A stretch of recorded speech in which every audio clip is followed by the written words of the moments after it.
Thank you everyone for joining to our very first V2V student webinar.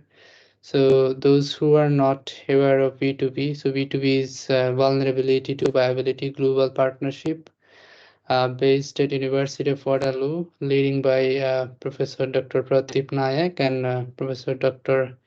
Derek Hermitage. And this project is about 12 countries, 6 from Africa and 6 from Southeast Asia. And there was a meeting in Puri last year, and there was a huge discussion. There were students as well, students and early career researchers, and there were huge discussion to start and or create a student platform from all these V2V countries so that we can interact, we can learn from each other, we can share our experiences and um see where it goes in the future. So as part of that, we supposed to start our first B2B student webinar in February, but because of some technical issues, we could not. But we're starting in March, so we will continue it in every 2 months from here on. So the next one will be in May, second Tuesday of May. I'll follow up. I mean, I will send the meeting link to everyone in the coming days. So today we have our first speaker from Indonesia. She recently completed her PhD. It's our very own Hapsari. Hapsari,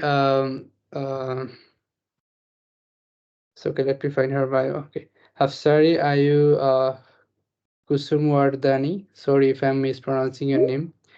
She is a doctoral student in Faculty of Economics and Business in Diponegoro University, Semarang. She completed her bachelor's degree in education in 2018 and was given the opportunity to obtain a PMDSU scholarship from the Ministry of Education and Culture Indonesia, then continued to study at the Master of Economics and Doctor of Economics at Diponegoro University under the guidance of Professor Indah Sociology. She joined V2V Global Partnership as a V2V student in 2019 and actively participated in different V2V events and activities. Her research focuses on resource economics. So that's all about our speaker. So I would like to invite Hapsari to take over and present her findings, and then we'll follow up with if anyone has any question about her research, or also if anyone has any very informal things to ask, like if there was any challenges or about her methodology that they followed, so we can interact afterward. So Hapsari, over to you. Okay, thank you, Ruyel. Good evening from Semarang, Indonesia. First, I'm very happy to meet again with all of you in this V2V Student Forum. And I would like to express thank you. It's such an honor to become the first speakers in V2V Student Webinar. And thank you everyone to coming. I hope this will open new perspective and new insight to all of us. So I will share my screen, Ruyel. Yep, sure, go ahead. So I'll stop sharing. You can share it now. Okay. Yeah. So on my my screens, you can see my screen. Yeah, we can see. Okay, so this is my research about how to ease the burden of Karimun Java fisheries resources from recreational activities to Pulau Panjang, and have the hypothetic strategy from vulnerable to viable. And this is a map of the study. So my location of the study is in Indonesia and Central Java province in Karimun Java and Pulau Panjang. I'm sorry, can you go to the presentation mode of your slides? Okay, I will. Are my slides not yet? Okay, if it's not working, that's fine. Yeah, you can continue. Okay. I use my slide, but it's not, On the presentation mode, if you go in the lower corner next to the volume, you can see that the presentation mode is there. So we can see the full screen. Oh, okay.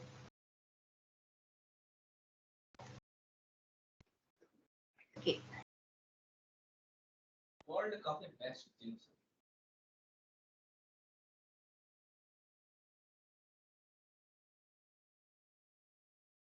Did you try? We still Okay, see so the same. okay. Yes, I full my screen now. So I will continue. Yeah, sure, go ahead. Okay. But if my screen's not uh, okay, my friends told me I'm not have a full screen now. So Ruel, can you help me put this? Yeah, so if you just click on this, that I think you clicked on it. I don't know whether it worked or not. Or if you still go to the slideshow from the top toolbar, you see the slideshow on the top. Okay.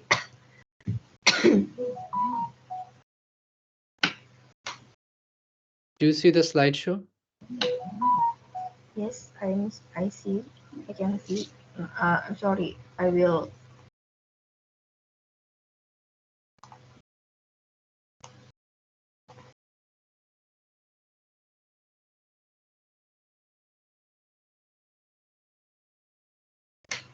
Yeah, How we about can. this? Yeah, Okay. that's perfect. You can see it now. Okay. So this 5 priority agenda Ministry of Marine and Fisheries Indonesia. The first is expanding marine conservation areas, and the second, fishing with quota, and the third, sustainable development of marine, coastal, and land. The next, monitoring and control of coastal areas and small islands, and the last, cleaning plastic waste in the sea and coastal. So we start from Indonesia is a touristic developing country and have potential of marine tourism in Indonesia. Islands and total length of beach make Indonesia have large marine tourism potential. And Central Java has marine tourism potential, and the famous eco-marine tourism in Central Java province is Karimun Jawa National Park in Jepara Regency. And the National Park is managed with zoning system used for research, science, education, supporting cultivation, tourism, and recreation purposes. So this is a 6 conservation area in Central Java.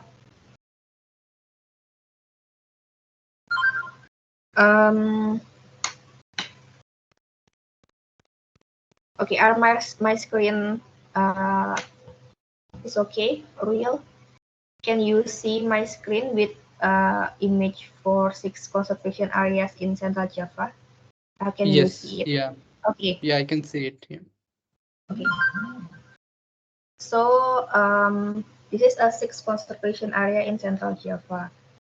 The first in west is Marine Conservation Brebes and Karangjaro Conservation, Marine Conservation in Pekalongan, and this is Batang Regency, Karimun Jawa National Park, and Small Island Park, Panjang Island. I work for my magister thesis in Karangjaro Conservation about vulnerable to viability in small-scale fisheries in Karangjaro Conservation, but I work for my dissertation thesis, PhD thesis, is in Karimun Jawa National Park and Small Island Park in Jepara Regency. So big tourism in Karimun Jawa is make impact for job diversification, infrastructure improvement, but have a negative impact such as reduced open fire, ecological pressure, and decrease mangrove and coral reef conditions. And tourism activities must also be balanced with good management. If activity increase but is not balanced with good management, then the potential for environmental quality to decrease will occur. So why we need to Karimun Jawa to Pulau Panjang? The location of Pulau Panjang is not far from Karimun Jawa, and Pulau Panjang have equally beautiful as Karimun Java. And Pulau Panjang tourism have snorkeling, wet sand beach, beauty of beach, explore island, camping, and religious tourism. Panjang Island has a coral reefs and conservation areas, and have a distance to Panjang Island just 15 to 13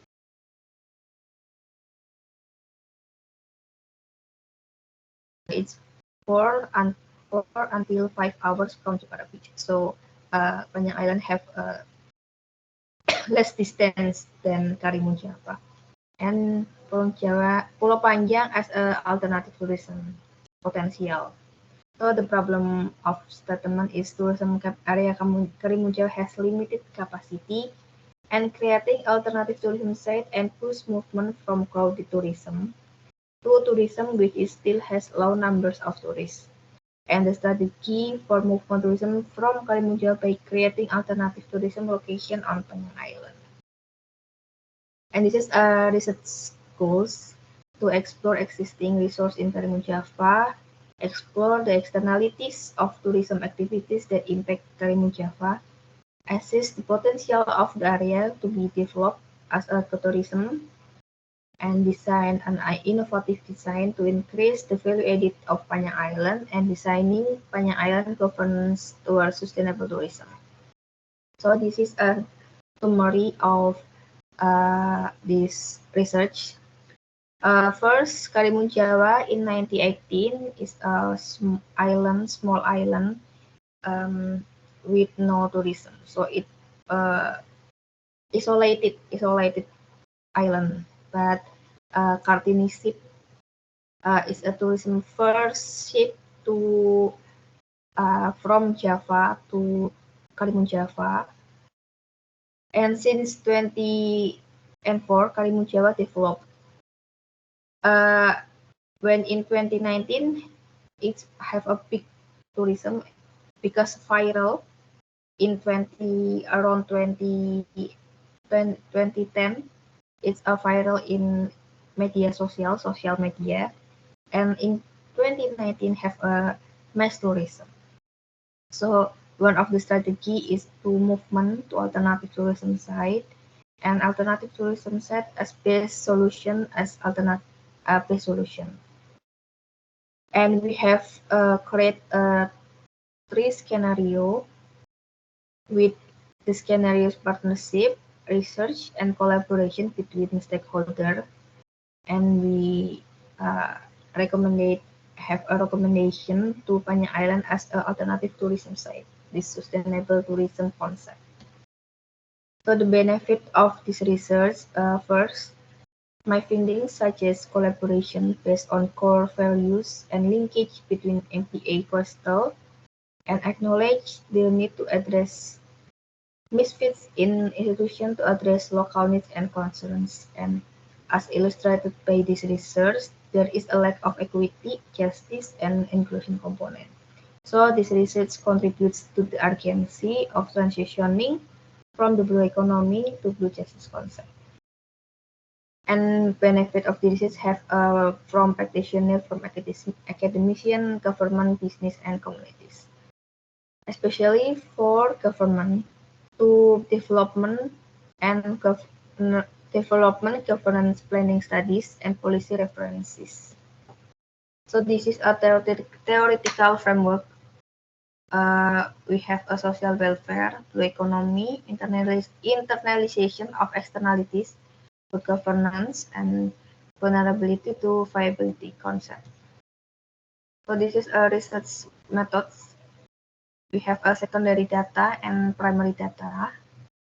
And the informants is Karimun Jawa tourists, Panjang Island tourists, communities, and stakeholder ABGC. From we have a sampling methods for Panjang Island tourists with accidental sampling. But for photo voice participant, we have a purpose sampling. So with stakeholder 2, we use a purpose sampling. And we have a mixed method analysis, quantitative and qualitative analysis. And the related study is shared in this screen. One of them is Nayak and Perkes, interplay between local and global change processes and small-scale fissures. And this is an illustration for the situation. Tourism in Karimun Jawa is growing very rapidly, and Karimun Java burdened by tourism activities. And it is hoped that with good management, Panjang Island become an alternative tourism in Jepara Regency, and marine tourism that is equally beautiful as Karimun Java. So, with management of Panjang Island as an alternative to Karimun Jawa tourism by paying attention to the island, and we have goals sustainable tourism in Panjang Island coupled with growing tourism. So, the first, we need to explore the resources in Karimun Java. The core we use framework from IADAP framework, but I modified with physical attributes, community attributes, and rule in use. Physical attributes is we have 5 types of ecosystem and coral ecosystem. And community attributes is a population of Karimun Jawa Island districts. And this is a rule in uses in Karimun Java. The first one is concerning management of coastal areas and small islands. So this is a rules by Karimun Java, because Karimun Java is island marine national marine park. So in Karimun Java have very much rules. One of them is in there. And this is a regulation governing activities in Karimun Java National Park in 6 marine zones. We can use Karimun Jawa National Park for fishing, research, education, boat transit, anchoring, tourism, restoration, traditional use.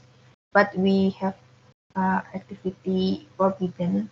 Example, in core zone, protection zone, and in mariculture zone, we cannot do activity like a fishing, tourism, or restoration.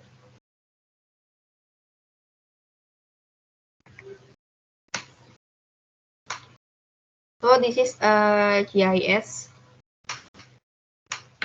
for management zone in Karimun Java. The pink one is for core zone, the yellow one for mariculture zone, and the blue color for protection zone. The yellow one to rehabilitation zone, and tourism zone for in orange. So this is a management zone in Karimun Java. And this is a map for coral reef conditions. We divide it in moderate, good, and excellent. And this is merger map, the first map and the second map. So we can see in this image that we have a coral reef conditions.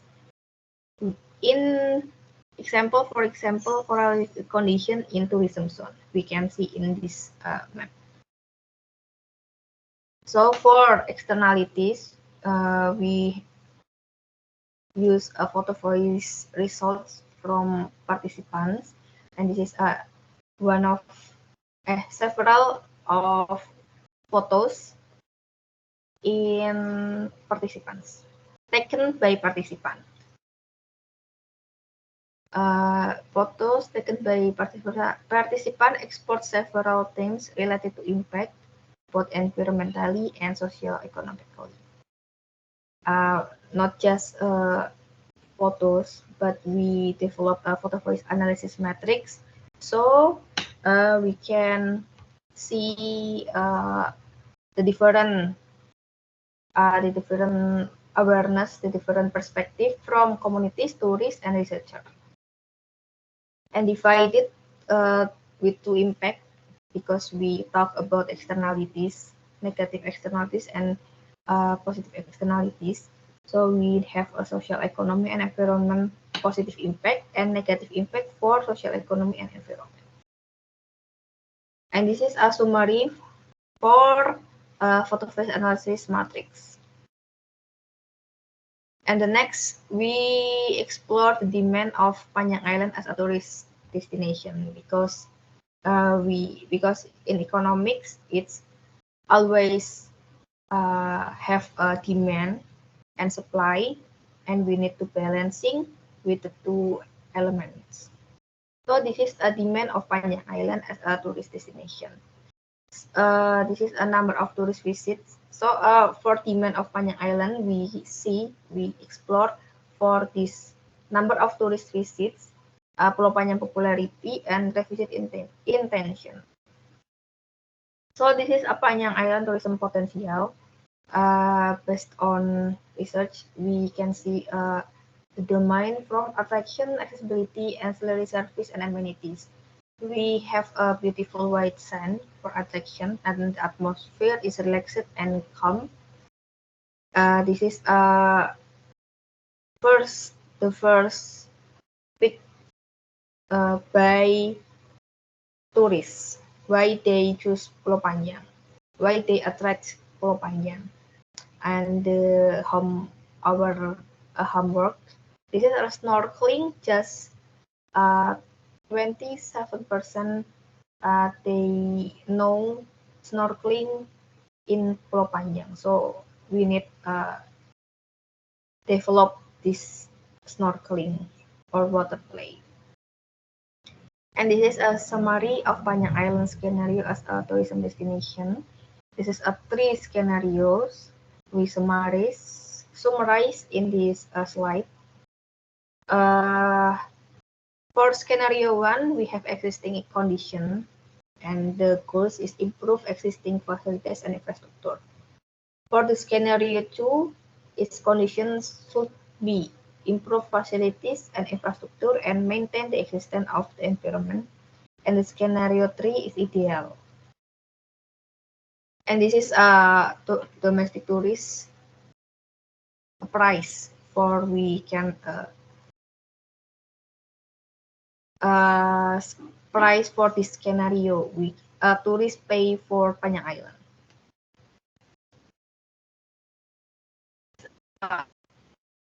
Condition Panjang Island design, we will improve to Panjang Island, so Panjang Island becoming more attractive to tourists. And this is existing condition. For food court, this is a design. And this is a design for food court like this. This is an existing condition for port. And this is the design. And this is a summary of respondent socioeconomic behavioral patterns for different patterns of respondents. For indicator age, marital status, travel destination as respondents revenue, divided in scenario 1, scenario 2, and scenario 3. So in each scenario, we have different patterns of respondents. Example for scenario 1, the tourist pick who choose scenario 1 is age majority school student or college student, and the majority the tourists who pick scenario 1 is the majority are not married, and the majority of low income because they are students. What about in scenario 3? The patterns we can see in age young respondents but above student age in the 24 or 30-year range. And the respondent revenue is majority of upper middle income earners. So yeah, this is a different patterns of respondents who choose each scenarios. So this is a development tourism for Pulau Panjang sustainability, convergence and divergence between stakeholders. We have a Maktor analysis to analyze the divergence and convergence actor. And okay, and this is a tourist perception of Karimun Java with a respondent characteristic and almost balance between male and female. Majority age 18 to 25 years and income middle income. So when we talk about movement to Karimun Jawa to Panjang Island, we need to know the intention Karimun Jawa tourists to go to Panjang Island. So this is a Karimun Jawa tourist intention to go to Panjang Island. Majority they want to visit Panjang Island. And what about the responses? Majority 47% they want to change their time to Karimun Jawa to Pulau Panjang. So this is an extend. Just 15% tourists want to extend, and 47% want to change Karimun Jawa to Pulau Panjang, and 38 just want in Karimun Jawa. And this is a design tourism movement Pulau Karimun Jawa to Pulau Panjang. We have a steps with analyze, planning, organizing, and monitoring. And we have an increasing visibility in the market, strengthening the image of the Panjang Island with a hypothetical market and developing accommodation and leisure facilities. And this is a stakeholder with we divided to regulator, executor, supporting institution, and target. And this is a strategy.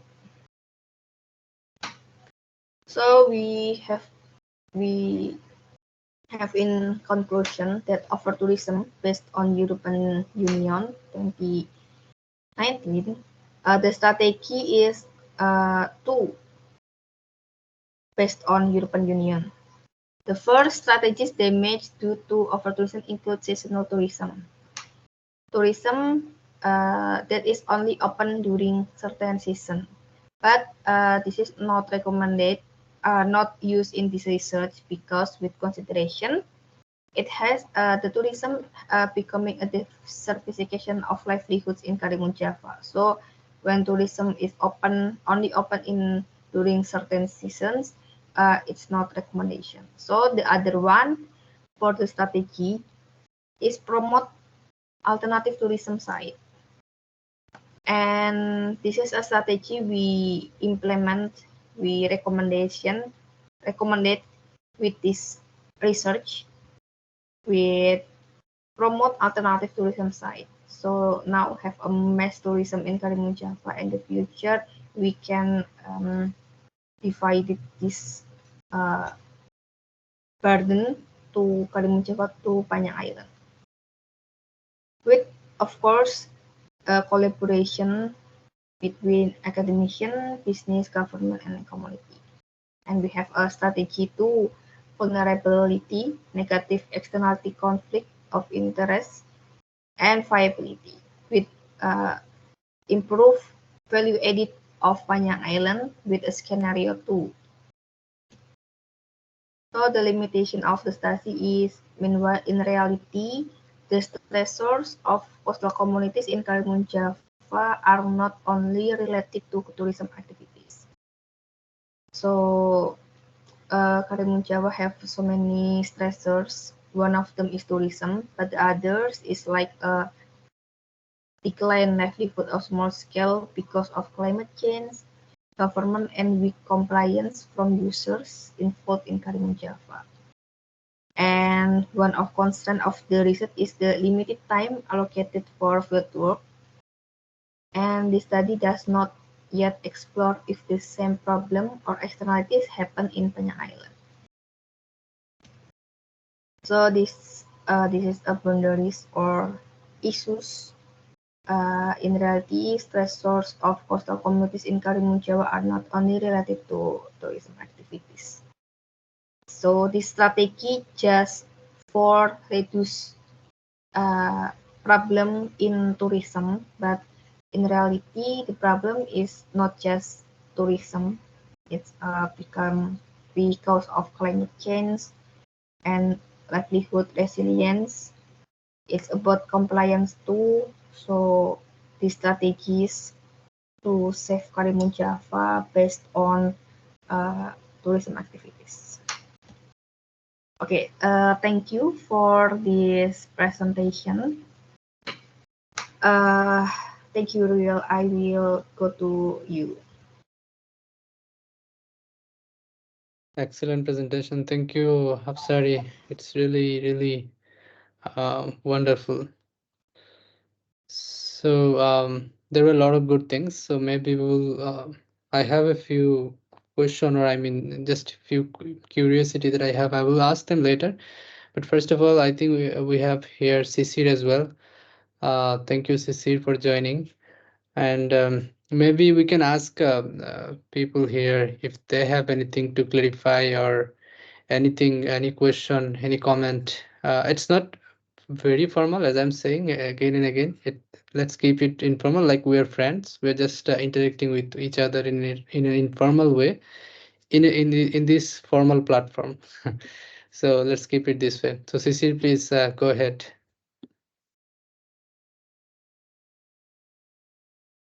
You're on mute. No, I don't have a question, but thank you, Ruel, for organizing this. Thanks, Apsari, for this wonderful presentation. So we must actually, I think others should speak and ask questions so that we use this as an opportunity to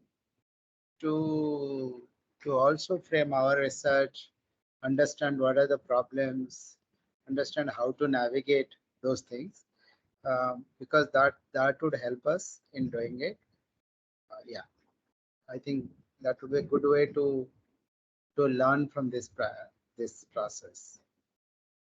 Yeah, sure. That's really a good way to go with. Maybe if anyone has any question, just raise your hand.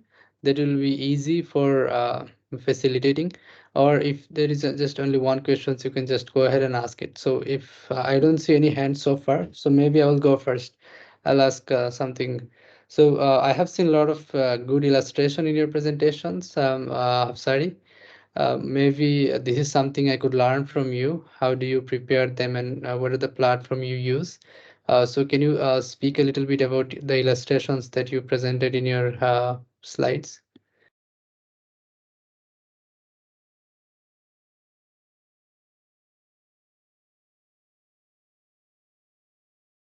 I'm sorry, can you hear me?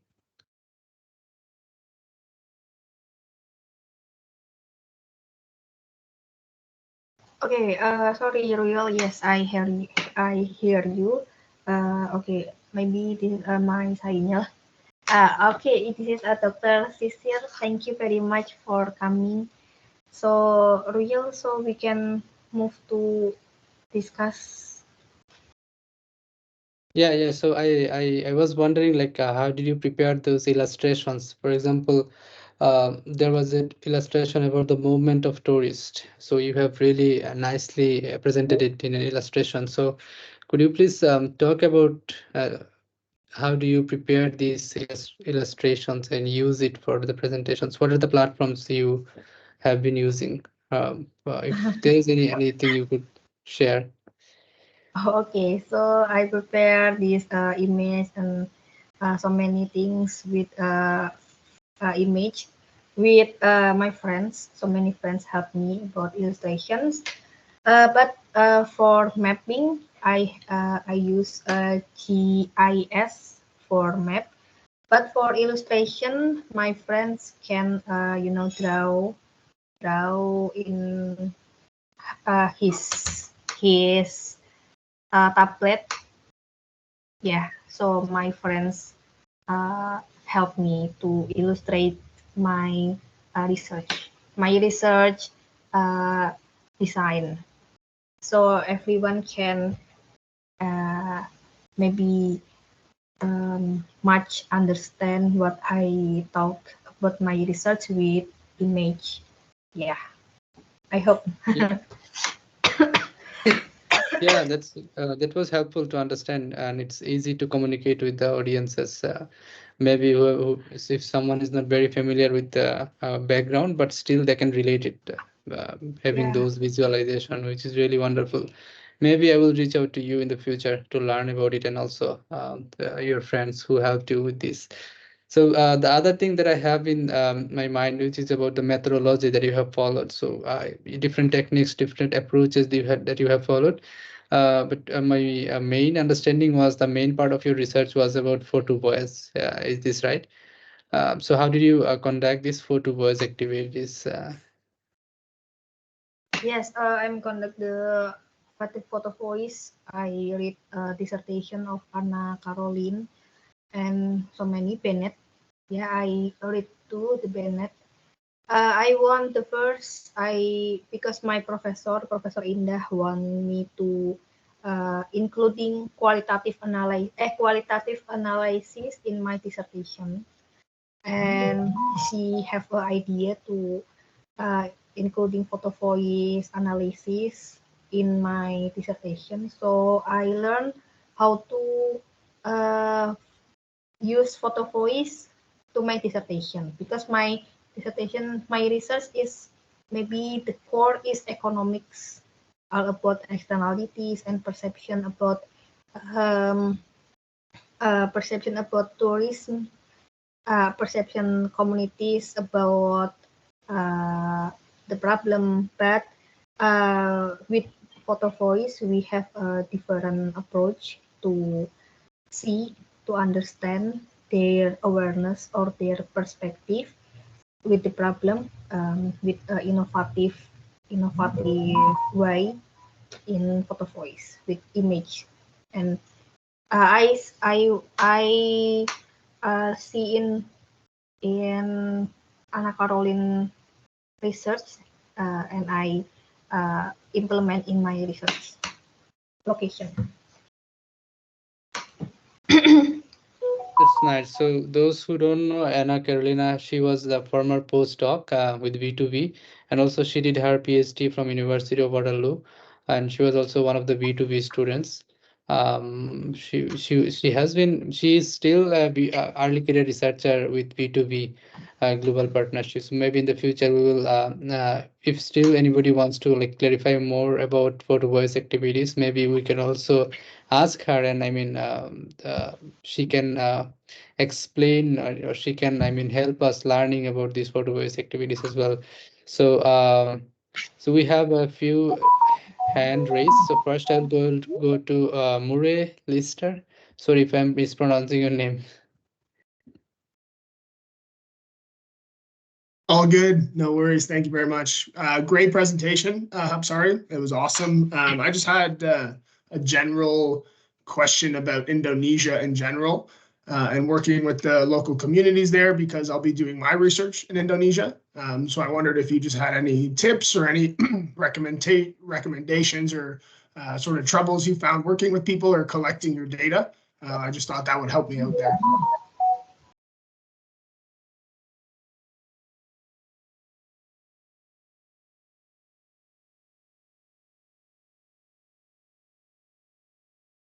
So Hapsari, over to you. Oh, okay, real. So can you please repeat Murai talking about? Yeah, So so he, if he's sorry. okay, see, he give me recommendation, or he asking me. Sorry, Royal, I'm confused. Can you No, please he is planning to do his field work in Indonesia. So he's basically asking if you have any suggestion or any recommendation for his field work in Indonesia, because culture-wise there will be a lot of differences, and also the language is another barrier. So when he goes to Indonesia, what are the, if you have any tips or any techniques to suggest him to do his field work in Indonesia? So you can, I mean, suggest from your experiences. Oh, okay. Okay, so very interesting to know you will fit work to Indonesia. Okay, I think the first tips is when you have a field research in Indonesia, I want to say you need a translator because the majority people in Indonesia, the English is not first language to people in Indonesia, so you can uh, uh, have a translator to help you. And the second, you need permissions to government, local government, and government Indonesia, and so many government in Indonesia and community. Yeah, I think the tips, and this is very hot. I think you will surprise with the Twitter, like a Prof Pratik say to Indonesia the last he visit. Indonesia have a sunny day, so you must prepare to hot weather in. And I will recommend you the best time to come is in August and September.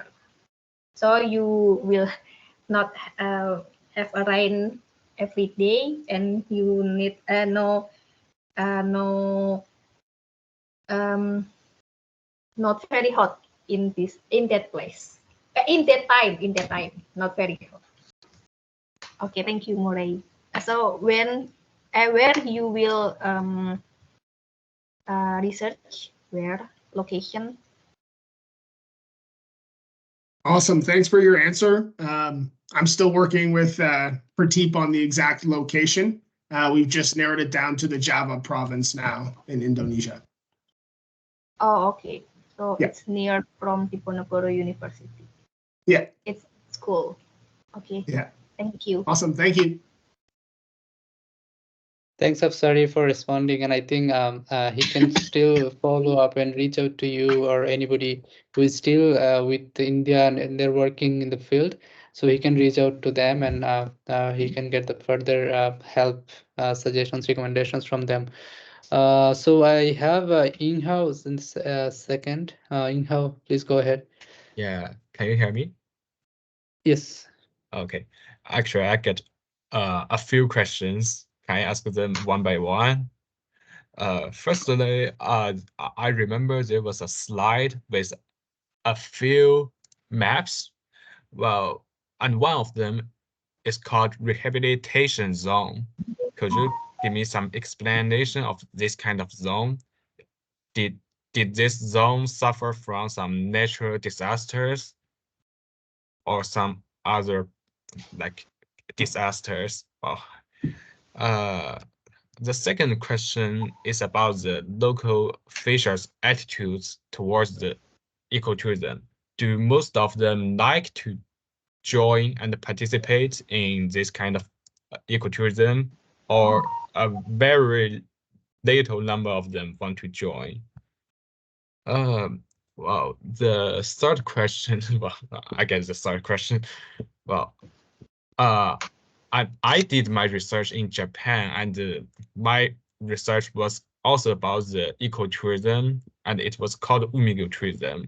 It has so much collaborations with schools and brings the students from schools to the coastal areas, to these small-scale fishery communities.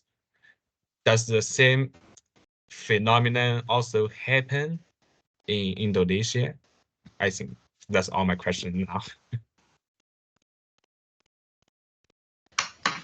Okay, thank you, Ying Hao Song. You speaks very clear. But Ruel, can you explain the first, second, and third Yeah, of this? Maybe it's Yeah, easier. It's easier in how if you come one by one, so that we can yeah, one by one. discuss. Yeah.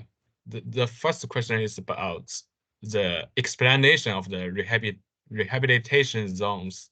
Could you explain what it is and what it suffered from to me? Yeah, so the first question he's basically asking about the rehabilitation that you have mentioned in your slides, like what it came from, what is the background behind this, what are the drivers behind this, like why they have this initiative to go for the rehabilitation, who have suffered in the past and why it is now. So I mean, from the background, if you can speak a little bit. Oh, okay. So the background of this problem, the suffer is coastal communities in Karimun Jawa because of mass tourism happened in Karimun Jawa. This is a problem of my research. But another problem in Karimun Jawa is like climate change or compliance. But the main problem in this research is because of tourism. So the suffered in Karimun Jawa is coastal communities, of course. And coastal communities, majority in Karimun Jawa is small-scale fishers who have an impact to this problem. Okay, are enough for the first question. So I'm gonna move to second one. The second one is about the local small-scale fishers' attitudes towards this kind of ecotourism. Because in my opinion, well, the fishing might be the first business for them. How do they think about the ecotourism? Do they want to join it? Do they want to participate in it? So Afsari, have you got that? Okay, I got it. Yeah, the main job in Karimun Jawa is small scale fishers, but with tourism they have a diversification of job, so they happy to join this activity because if they not join, they just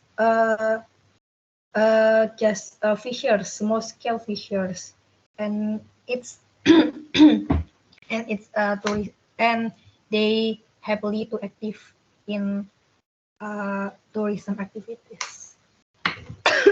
I think it's the answer for the second question. Yeah, and for the Are you third, got it? No. for the third one, Yeah, and also maybe I need to. sorry. Yeah. Oh, okay. If I could add on that, like from the slides, what my understanding was like, of course, maybe the present tourism, it has like bigger ships, bigger, it has a bigger impact on fishing communities as well. That's why the ideal situation that she mentioned in her presentation, that it should be small boats with less tourists, and then of course it helps them with their alternative income activities. So they don't want to go away from it, but they still want to keep it with like a minimized impact on their environment. They don't want to destroy their main resource for tourism. So I think this is the ideal situation that they want. Yeah. So Okay, I'm gonna ask the third one. Yeah, I wonder if there is any collaborations between the small-scale fishery communities and some schools to bring the students from the school to the coastal areas to teach them something, like some environmental problems, some marine protections, and something like that. okay. Yes, there's any collaboration, so many collaboration between small-scale fishers and the others of stakeholders, and not just academician or researcher, but NGO too. So small-scale, because Karimun Jawa is a marine national park, so everyone seems to concern about environment sustainability in Karimun Jawa. So, and not just environment too, but everyone have a concern in their livelihood too. Small scale fishers' livelihoods, are they live okay? Are they can I mean not disturbed by the rules, the new rules from Karimun Jawa National Park? Yes. So for collaborations, there's any, and so many collaboration between small scale and academicians, especially student and lecturer. Yeah. Yeah. And Sounds, NGO. yeah, sounds good. Okay. Yes, thank you for your answers. Thank you. Thank And you. yeah, Thank you both. it sounds like almost everyone in Indonesia has a really high awareness of the marine protection, right? Yes. Yes. Yeah. Especially in Karimun Jawa, because Karimun Jawa is a Jawa, national park. Yeah. Mhm. So yeah, this is a conservation area. So many of them have a concern about that. Thank you for your answer, So, and that's all my questions. Thank you, Ying Hao. thank you both for the question and the response. So we have 3 more questions. So we will take them and then we will listen to Sisir at the end, what from his observation, and I believe he has some suggestions as well for our future events. So we will keep some time for him and then we're good to go. So that I'll ask everyone to keep your questions small, and then Hafsari can also answer briefly about that. So first question is from Nilushika. Nilushika is asking, could you please explain a bit about accidental sampling and how you implemented it in the study? Hafsari. Okay. So could you explain a bit about accidental sampling, please, and how you implement it in the study? Okay, so accidental sampling is approach we as a researcher to choose the respondent by accident. So, for example, Ruyel or Nilu is a tourist in Panjang Island, and I'm a researcher. So, by accident, I will ask Nilusika about my question. So this is the accidental sampling. So I will ask you, Nilu, by accident. Maybe it's explained for accidental sampling. It's different with purposive sampling. For example, when a purposive sampling, when I'm a researcher, I ask Ruyel with a purpose. So because Ruyel is stakeholder who work in Indonesia government, and he expert in marine conservation. So I asked Ruyel for purpose, and this is a purposive sampling. So this is a difference between purposive sampling and accidental sampling. Like that. Thank you, Nilu, for the answer. For the question. Sorry. Thank you, Hafsari. I believe that answers Nilushika's question. If still, Nilu, if you want to follow up, please write it down, or maybe you can reach out to Hafsari. So the next question is from Ika. Ika, please go ahead. Okay, thank you, Ruyel. Thank you, Hafsari, for your presentation. It's good. Your research is about tourism movement from Karimun to Pulau Panjang. right? Yes, right. Okay. Okay, and my question is, what is the relationships of your research to V2V concept? Can you explain? Thank Okay. you. Okay, thank you, Ika. Okay, so there's a connection between my research with vulnerability to viability concept, because my background is economics, so I'm trying to including the V2V theory core to my research. And based on vulnerable, the mass tourism impact to coastal communities, and this is make coastal communities vulnerable. And I read in Prof. Prate article journal and Prof. Rickenbergers that the one of make small scale or coastal communities vulnerable. One of them is tourism. And the strategy we developed to reduce the mass tourism. So the strategy is a viability. So vulnerable is because mass tourism impact to coastal communities, and the impact is not just environment but the culture too. The different culture becoming westernization and so on.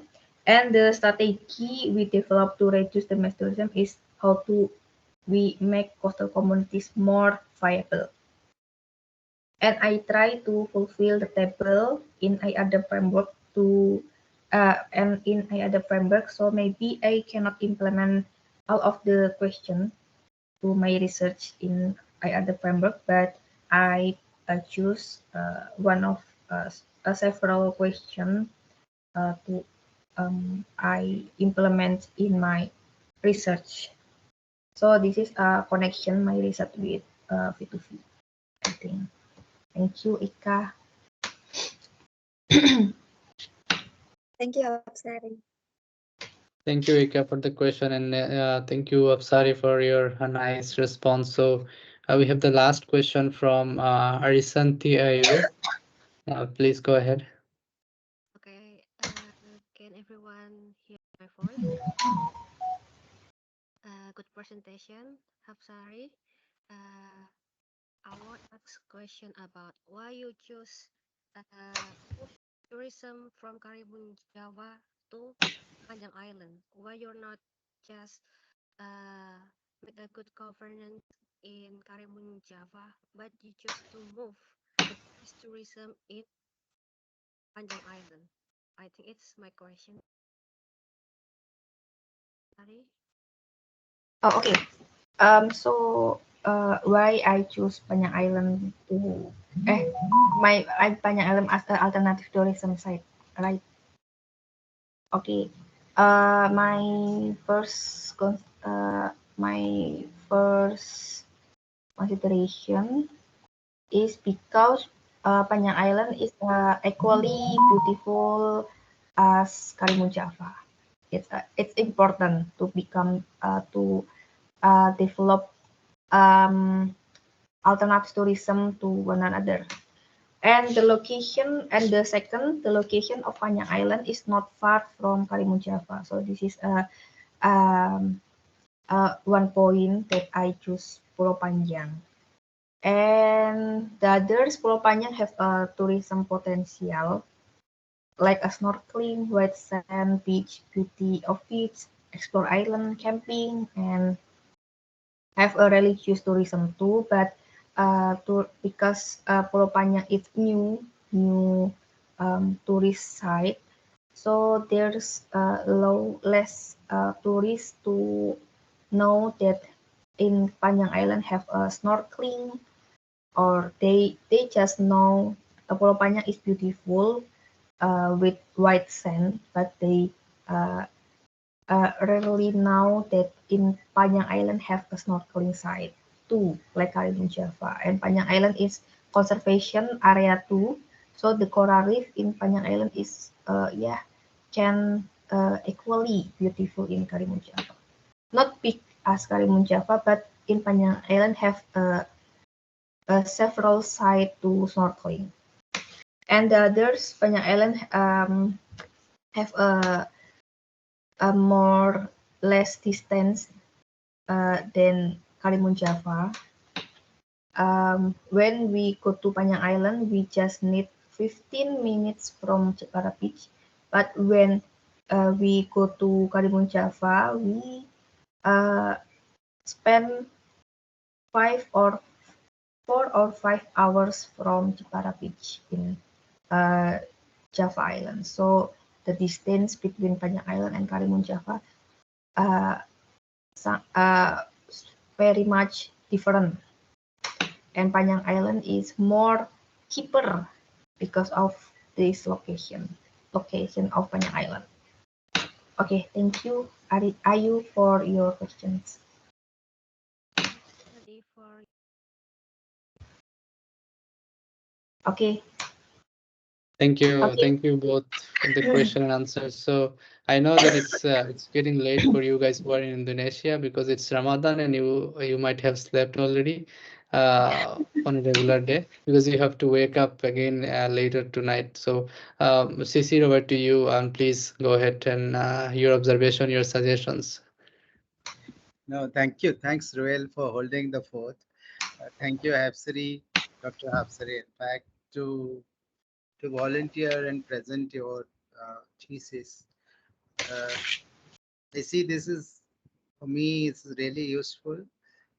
Just to take a lead from Nilu's question about the methods, I think those discussions are really helpful for us to understand what specific methods and how. I never came across a method called accidental sampling, but if it is established, if it is found and literature is found, then it's fine. So we generally treat accidental sampling or under snowball sampling framing. So snowball sampling is an kind of established theoretical underpinning with a grounded theory framework where the search is diverse, and in that diverse setting you go on snowballing your search instead of actually everything cannot be handled through random or purposive sampling framing. So in that case you apply this deductive and tool to really enrich in our research in that sense. That's just a clarification. But I think we need to make it a little interesting, more interesting, in fact. What is your opinion, you guys? You can write to Ruel and to me. What kind of content you want to discuss? What kind of, in fact, how to make it more interesting? Is it just a learning session, or we should have some fun elements into it? So all those things has to be there. It is a social group, though it's online, but it's a social group. So we have to keep that spirit up. So it's your group, and I think how we'll make it more interesting, also learning, and also having kind of some interest of everyone reflecting in these discussions. If you can actually well scope this with our group, saying what interests you the most in discussing in this student forum, and then we can organize those things into this discussion, it will be more meaningful and people will more accept, more be involved in this whole process, I think. So that is one. And second and third, appeal is a constant appeal. We have a Commons newsletter. We have a B2B Commons newsletter. We have photo of the week. We have these opportunities and we should really cash on these opportunities. In that sense, have this kind of discussion here that will lead those contributions. Like if someone is doing something exceptional and good, and we discuss it here for about like star of the month type, not of the star of the month, like sparkle of the month, who has done something very innovative, very good, new experience, have 5 minutes to share those kind of things that can actually go into different places for publications like B2B Commons, or we can have a circulation, circulation within ourselves like that. Some ideas that would help thing. And I feel there is a greater need for Ruel also. Ruel, I think there is a greater need for all of us to discuss methods, because all we go to field, then figure out. That's a good one. But at the same time, before going to field also, we need to have some degree of methods discussion, everyone, so that yeah, we can easily organize our stay, field work, or research in a very organized manner. So I think those kind of thing is important. What to say? I was caught off guard by you. You said that you have to speak something, but I'm not giving any lecture. But only thing is that how best we can improve this platform as a learning platform and also fun platform. So please think about it. Share it with Ruel, so that I am from B2B and Maha is there, Ruel is there, you all are there. We can make it interesting. That's what I can say. Thank you so much, CC. These are really helpful suggestions. Particularly, maybe we can create a poll and then ask everyone to respond to that poll. What are the most interesting thing, or what actually interests them most? And in terms of events, in terms of activities, what you can do during this session. Also, as you suggested, the requirement of, I mean, learning more about method. It's really important. It's really what we need. Maybe we can create, or we can do another separate session on this, and the people who are really expert on that, like you, who can help us, I mean, get clarified with these things. A method is really something that we cannot learn overnight, but still that will be really helpful to learn from you. Maybe we read from the book, it helps us, but it's a very much, I mean, theory oriented or book oriented. We can I mean, learn back and forth. We can ask questions. We can get clarifications during that session. So that will be really helpful for all of us. I mean, the students we are here, mostly master students and PhD students, and we need that. So thanks for suggesting that. We will definitely come up with another session on this. So let's maybe we can discuss later, and then fix a date based on your availability. We would love to have you as our, I mean, key person to discuss about method. So we'll definitely do that. And also for the next webinar, we will try to keep it, I mean, structure it in a way that we can, I mean, make it more interesting with some fun activities. And maybe we can, I will discuss it. I will talk to you, CC, later. And also, if anyone has any suggestion when I send the poll, please write your response. Please write your opinion there. We can do it from the next webinar. So having said that, if is there anything else anybody wants to say, or Hafsari, if you can, if you would like to say a few words before we close the session today. Okay, Ruel, and thank you very much for the opportunity to share my research to everyone, and we can learn together with this forum, with this interaction between us, informal way, and this is a good idea because we from different background of study. Example, me, I'm from economics, but another is from environment. So it's transdisciplinary approach. So I think this is a very have a very good idea for the students to meet and sharing their research, so can learn from each other. Thank you very much, Dr. Isir and Ruel, to for this meeting. No worries. So thank you everyone again. Thanks so much for joining. So hope to see you all to the next webinar in May, second Tuesday of May. We will keep it around this time, early morning in Waterloo, and then it will be evening in the Global South. So we'll do that. And thank you everyone again for joining.